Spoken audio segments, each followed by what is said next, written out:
Olá, seja bem-vindo à Culturaria da Rê. No vídeo de hoje, a gente vai conversar sobre um dos mitos mais antigos da humanidade, que é o mito de Gilgamesh e a busca pela imortalidade. Fica comigo que a gente vai conhecer essa história com mais detalhes.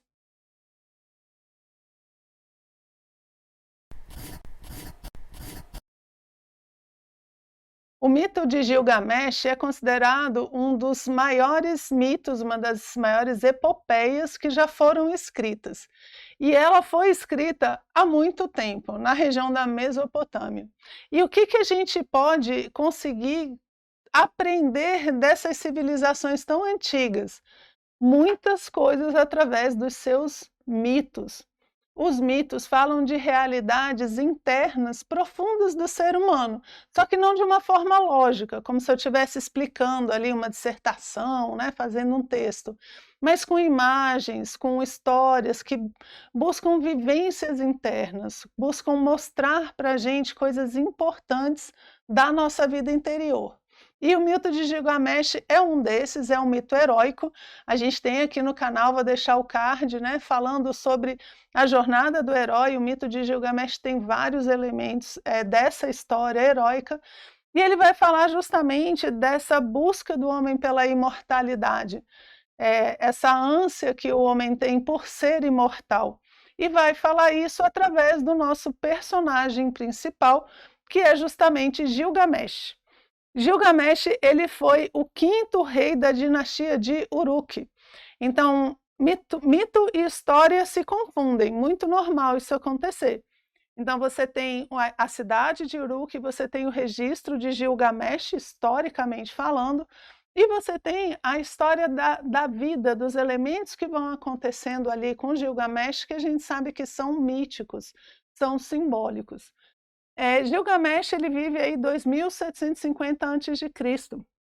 Então a gente está falando de 4.700 e tantos anos de história, né, que vão separar a gente de Gilgamesh. Veja como o símbolo, o mito é profundo e atemporal. Eu vou tentar mostrar para vocês como essa história traz coisas muito importantes e atuais, né, que podem ser usadas na nossa vida hoje, desse homem moderno e tecnológico. E a compilação então, dessas histórias todas que vêm desde lá, né, vai ser no segundo milênio antes de Cristo. Então a gente está falando de uma história antiga, que se passa nessa região, né, aqui na imagem está escrito Uruk, né, Uruk, que seria a cidade aonde Gilgamesh viveu e onde se passa a história. Ela foi escrita na escrita cuneiforme. A cuneiforme é aquelas de cunha, que chama, é como se fosse uma garrinha assim, né, que você vai passando na argila e vai fazendo a escrita. E ela é considerada a história mais antiga do mundo, mais antiga. É uma das primeiras, e o que é intrigante é que ela surge muito perfeita. É muito, muito forçação de barra a gente acreditar que uma civilização primitiva tenha montado, uma história, né, tão simbolicamente completa, perfeita, além de diversas características aí desse povo, da Mesopotâmia, que eu não vou entrar aqui, que não é nosso objetivo. Mas o mito, ele fala de situações, ele já vai trazer o dilúvio, por exemplo, coisa que a gente depois vai ver em outras tradições, inclusive na Bíblia. A gente já está falando do dilúvio aqui no mito de Gilgamesh. É bem interessante a gente ver esses elementos comuns dentro das tradições, ok? Então tá aí, né, se você estiver conseguindo ler a escrita cuneiforme, você já está começando a ver a história de Gilgamesh, que eu vou contar para vocês agora. Então Uruk é uma cidade governada aí por Gilgamesh e se chama, conhecida, né, como Uruk das Fortes Muralhas. Por quê? Porque Gilgamesh, ele quer, construir essas muralhas para fortalecer, né, lembra lá de Troia também que tem as muralhas intransponíveis, né, Gilgamesh também quer fazer essas muralhas ao redor da sua cidade para garantir a segurança e tal. Só que Gilgamesh, quando ele vai fazer isso, quando ele vai construir essa muralha, ele se mostra um rei muito muito mau, muito violento, despótico, né. ele coloca o pessoal para construir ali as chibatadas, porque ele quer que o nome dele apareça na história pela construção das muralhas durante o reino dele. Então ele se torna um rei muito injusto, e as pessoas não gostam dele, né. Assim, quem é que gosta, né, de trabalhar para uma pessoa despótica, tirânica e tal, como Gilgamesh era no início. E interessante aqui por causa disso, essa característica dele já mostra um estado de consciência mais baixo. Então é como se a história dele fosse mostrando como é que ele vai evoluindo e modificando a sua forma de vida. Então ele começa assim, né, uma pessoa que só quer, ser famoso, construir suas muralhas, ele faz isso a qualquer preço, tá. Gilgamesh, ele tem uma característica que acontece nos heróis, né, a gente tem um vídeo aqui no canal falando sobre isso, das características do herói, e uma delas é exatamente isso, ser uma parte divina e uma parte humana. E Gilgamesh, ele tem 2/3 de parte divina, né, que é o filho de uma deusa, com um mortal, que é 1/3. Então ele tem 2/3 divino e 1/3 humano. Ele precisa agora, então, purificar essa parte humana na ideia de que ela se torne divina. Lembra que os heróis têm sempre essa saga de pegar a sua parte divina e mostrar para o mundo, né? A sua melhor parte, fazer com que ela prevaleça sobre o restante. Então, aqui uma das características do herói que Gilgamesh apresenta.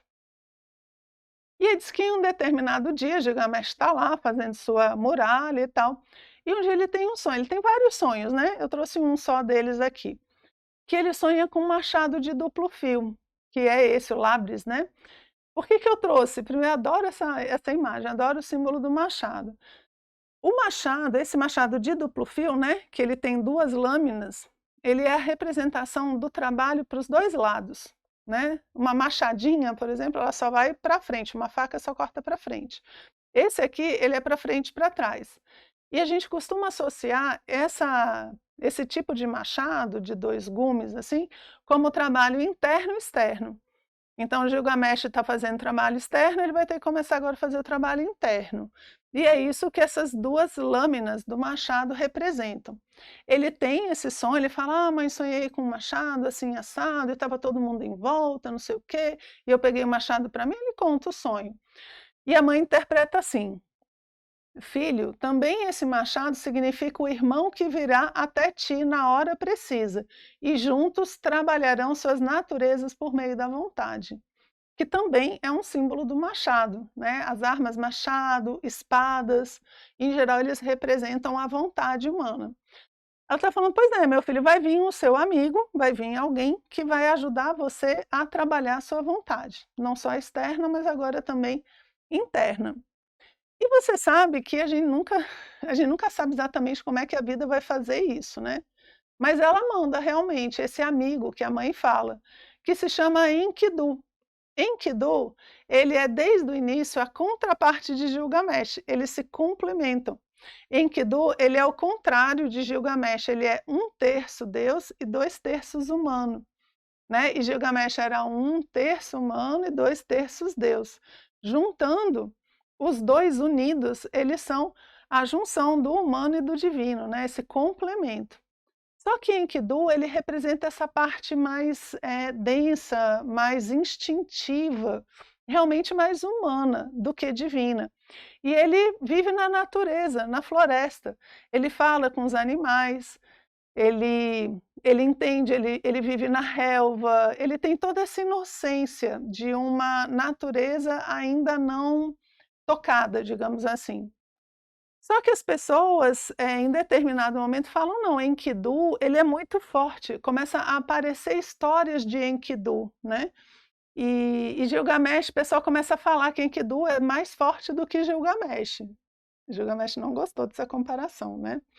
E eles resolveram, fazer com que ele fosse derrotado, e eles começaram mandando uma meretriz seduzir Enkidu. Então pegaram, né, uma prostituta, mandaram para seduzir ele, na selva, ela faz isso, e depois disso é que Enkidu vai aparecer na cidade. O que que quer dizer essa meretriz? Por que que ela aparece aí? Porque ela é uma representação dessa perda da pureza. Então, Enkidu só tinha os prazeres ali naturais, espontâneos. Quando ele tem o contato com ela, ele conhece agora outros prazeres que antes ele não conhecia.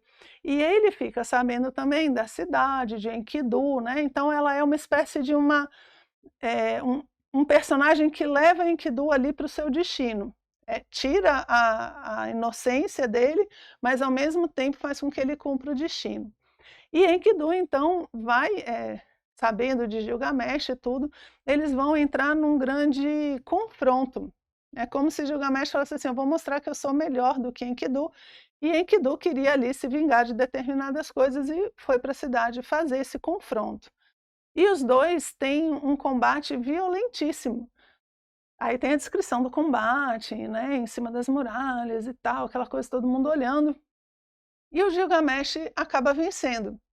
O que é esperado, porque ele é o nosso herói da história e ele é 2/3 divino, né. Então ele ganha a batalha, só que Enkidu, mostra muita generosidade e muita bondade de coração, e isso comove Gilgamesh, porque é justamente o que faltava para ele. Gilgamesh não tinha essa bondade que Enkidu traz, por isso que eles se complementam. Então, no final, Gilgamesh chama Enkidu para ser seu amigo. Ele fala: "Olha, né, fica por aqui, você é gente boa e tal, eu ganhei de você, mas" e Enkidu aceita, e os 2 agora se tornam realmente grandes amigos. Nessa fase da epopeia, eles agora vão para diversas aventuras, que vão dando cada vez mais nome, eles vão ficando cada vez mais famosos, digamos assim, né. Abrem um canal no YouTube, um perfil no Instagram, sai dando autógrafo, né, todo mundo sabe quem é. E aí são várias histórias que eles vivem, eu trouxe uma que eu gosto muito, por um motivo particular que eu gosto dessa história. Aparece um monstro chamado Umbaba, né, e Umbaba está tocando terror ali na região, e o Gilgamesh fala: "Eu vou lá matar Umbaba, vou matar esse monstro, vou acabar com isso". E os sábios lá falam para ele não fazer isso. "É só não vá, Umbaba ele é muito forte, ele é muito violento, ele vai acabar com você e com Enkidu". E eu gosto muito da resposta que Gilgamesh dá, olha a resposta dele: "Temo Umbaba, e por isso não serei um herói? Vou ficar sentado em casa pelo resto dos meus dias?". Olha só o que ele está falando: "Eu tenho medo do monstro? Eu tenho medo. A gente tem medo, né, o cara ele não é imprudente, então eu tenho medo. Mas por causa disso eu não vou ser um herói, eu não vou enfrentar, eu não vou cumprir com esse destino, eu vou ficar sentada em casa pelo resto dos meus dias, porque eu tenho medo". Então veja que ele trabalha o medo de uma forma muito, muito boa, que é prudência. Eu tenho medo, porque eu sei que é difícil, mas eu não vou me paralisar por medo. Eu acho que se fosse hoje ele falar: "E eu vou ficar em casa maratonando Netflix o dia inteiro? De jeito nenhum, né, eu vou para a batalha", e ele vai. E ele fala, né: "Aquele que abandona a luta não fica em paz". Adoro essa frase. Porque é bem isso, né, se você tem um desafio, uma luta, algo que você precisa fazer, que você sabe que é seu, faz parte, né, do seu dever, das coisas que te cabem, e você não encara, você foge desse confronto, normalmente a gente não fica em paz. A consciência pesa, a gente dorme mal, enfim, come demais, come de menos, começa a gente não fica bem. Então essa história eu gosto, porque ele mostra a essência da coragem de verdade, que não é não ter medo, é ter medo sim, mas apesar do medo fazer o que deve ser feito, o que está no nosso dharma, né, diriam os antigos. Então aqui é uma das aventuras, né, que eles, passam, e depois de um certo tempo, né, eles ficam tão famosos que a deusa Ishtar, que é uma deusa representante do amor e da guerra, ela tem esses 2 lados, né, porque você costuma guerrear muito por aquilo que você ama, então ela tem esses 2 lados num mesmo, é uma tradição que tem esses 2 lados num mesmo personagem, que é Ishtar, e ela se apaixona por Gilgamesh. E ela fala: "Ai, Gilgamesh, né, casa comigo, você vai ser imortal e tal". E o Gilgamesh lembra de umas histórias que contavam sobre Ishtar. O pessoal costumava dizer que os amantes de Ishtar tinham uma sorte muito ruim, porque ela era uma deusa meio vingativa, assim. Então eles falam que um dos amantes de Star acabou se tornando uma pessoa eternamente infeliz, que ela tornou essa pessoa infeliz. Depois o segundo amante, que se tem notícia, transformou ele num pássaro com a asa quebrada, ou seja, um pássaro que não voa, né? E o terceiro é o meu predileto, gente, adoro esse. Transformou o cara numa topeira cega. Você imagina a cena, gente, uma topeira, bichinho, né? Não bastasse andar debaixo da terra, a bichinha ainda é cega. Aí Gilgamesh lembrou, ele falou, eu que não vou entrar nessa furada, né? Eu não vou ficar com Star. E ele rejeita a deusa. E na hora que ele rejeita a deusa, o negócio não começa a não dar certo, né? Esses amantes de Star, gente, é como se fosse assim, quando você se apaixona pela deusa, a sua parte material ela morre, ela sofre. É uma ideia de uma dualidade entre as coisas elevadas e as transmutações que a gente tem que fazer e como a personalidade vê essas transmutações para chegar até lá, né? Você olhando de longe, parece que foi a mão roubada para os amantes de Star. Mas ser amante da deusa também vale determinadas dores, digamos assim, né? Só que o fato é que Gilgamesh não aceita a deusa, né? A deusa manda ainda de presente para ele um touro, e eu não aconselho isso, gente, se a divindade manda um presente, você não faz desfeita, certo? Você aceita. O que Gilgamesh e Enkidu fizeram? Mataram o touro. E aí a deusa fica matutando, ela fica matutando, como é que eu vou fazer Gilgamesh sofrer? Não está dando para transformar ele em topeira, tá? O que eu vou fazer? Aí a deusa tem uma ideia má, gente, altamente maligna. Por isso que não é bom arrumar, né, problemática com os deuses. Ela resolve tirar de Gilgamesh aquilo que ele mais ama, a coisa mais importante para ele. E o que vocês acham que é? O que ela faz? Ela manda uma doença fatal e acaba por matar Enkidu. Enkidu morre com essa raiva, né? Com essa vingança da deusa Star. E aí ela tira de Gilgamesh, então, seu amigo Enkidu, sua contraparte. E aqui agora Gilgamesh entra numa outra etapa, porque ele agora vai se perguntar sobre a morte.